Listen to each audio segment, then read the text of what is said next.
Hello किसान भाइयों, आज की वीडियो में हम लोग बात करेंगे कि एफआरपी जो प्रति क्विंटल गन्ने का जो मूल्य बढ़ा है उसके बारे में हम लोग आज आपसे कुछ जानकारी साझा करेंगे। क्योंकि बहुत से किसान भाई लगातार कमेंट और फ़ोन कॉल काफ़ी कर रहे थे कि एफआरपी बढ़ने से क्या हमारे उत्तर प्रदेश में गन्ने का मूल्य बढ़ेगा। तो आज हम लोग इसी को जानेंगे कि एफआरपी होता क्या है। बहुत ही सरलता से मैं आपको समझाने का प्रयास करूँगा। क्योंकि हमारा जो एफआरपी था पहले 290 रुपये प्रति क्विंटल था, और इस समय जो प्राइस सन 2022 और 23 के लिए जो बढ़ाया गया है मूल्य, 15 रुपये बढ़ाया गया है एफआरपी।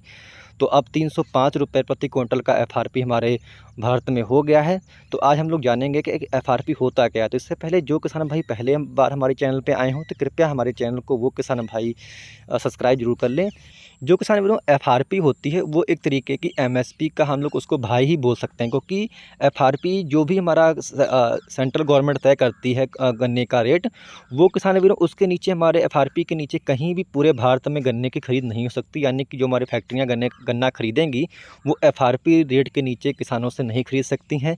जैसा कि एफआरपी पहले 290 रुपये था, अब 15 रुपये बढ़ा के प्राइस सत्र सन 2022-23 के लिए 305 रुपये कर दिया गया है। तो अब जो 305 रेट होगा ये पूरे भारत में कहीं भी इसके नीचे गन्ने की खरीद नहीं हो सकती फैक्ट्रियों के द्वारा। परंतु किसानों इसका जो लाभ है खाली जो हमारे जो जहाँ पे कम गन्ना उगता है खाली वहीं पे इसका लाभ आपको देखने को मिलेगा। जहाँ पे गन्ना ज़्यादा होता है वो जो राज्य होते हैं खुद गन्ने का प्राइस तय करते हैं, जिसको किसान भाइयों बोला जाता है हमारा स्टेट एडवाइजरी प्राइस। ये किसान भाइयों हर राज्यों में अलग अलग होता है। क्योंकि इसमें देखा गया एफआरपी से ज़्यादा मूल्य एसएपी में दिया जाता है किसानों को। क्योंकि जैसे हमारे प्रमुख जो गन्ना उत्पादक राज्य हैं जैसे हमारा उत्तर प्रदेश या महाराष्ट्र, वहाँ पहले से ही एसएपी की व्यवस्था है किसान भाइयों।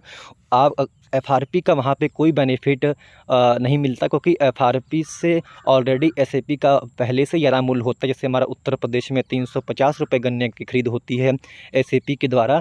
यहीं एसएपी की व्यवस्था हमारे पंजाब हरियाणा में भी, वहाँ पे पंजाब में 360 रुपये गन्ने का रेट है। तो एसएपी हमेशा एफआरपी से ज़्यादा होती है।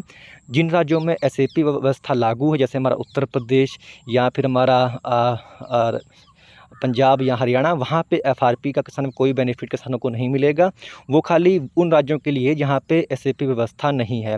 अगर हम लोग एफआरपी को और अच्छे से जानें तो एफआरपी किसान भाइयों हम लोग उसको हिंदी में उचित और लाभकारी मूल्य बोलते हैं, जिसको कि किसान भाइयों केंद्र सरकार तय करती है। केंद्र सरकार इस प्रकार से तय करती है जैसे हमारा commission of agriculture cost and price होता है, वो हर साल केंद्र सरकार को एक सिफारिश करती है। तो उस सिफारिश पे हमारी जो केंद्र सरकार होती है उस पे अमल करती है, फिर एक डिसीजन लेती है। हर साल गन्ने पे डिसीजन लेके 5 रुपये या 10 रुपये या 15 रुपये तक की बढ़ोतरी हमारा केंद्र सरकार गन्ने पे करती है। तो वो हर एक नॉर्मल प्रक्रिया, इस साल भी 15 रुपये बढ़ाए गए हैं तो 305 रुपये कर दिया गया है। तो इसका बेनिफिट खाली उन राज्यों को मिलेगा जहाँ पे एसएपी व्यवस्था नहीं लागू है। हमारे उत्तर प्रदेश में एसएपी व्यवस्था लागू है, जिसको किसान भाइयों स्टेट एडवाइजरी प्राइस हम लोग बोलते हैं। तो यहाँ पे जो गन्ने का रेट था 350 अभी वही होगा। हाँ, इससे ये जरूर है कि कुछ प्रेशर हमारी गवर्नमेंट पे बनेगा। हो सकता है आने वाले समय में हमारे गन्ने का कुछ रेट हमारे उत्तर प्रदेश में बढ़े, तो ये टाइम आने वाला बता सकता है। तो किसानों को कैसी लगी है आपको हमारी जानकारी, आपको मैं बहुत ही सरलता से बताने का प्रयास किया हूँ। अगर आपको अच्छा लगा हो तो कृपया हमारे चैनल को आप सब्सक्राइब करना मत भूलिएगा। धन्यवाद।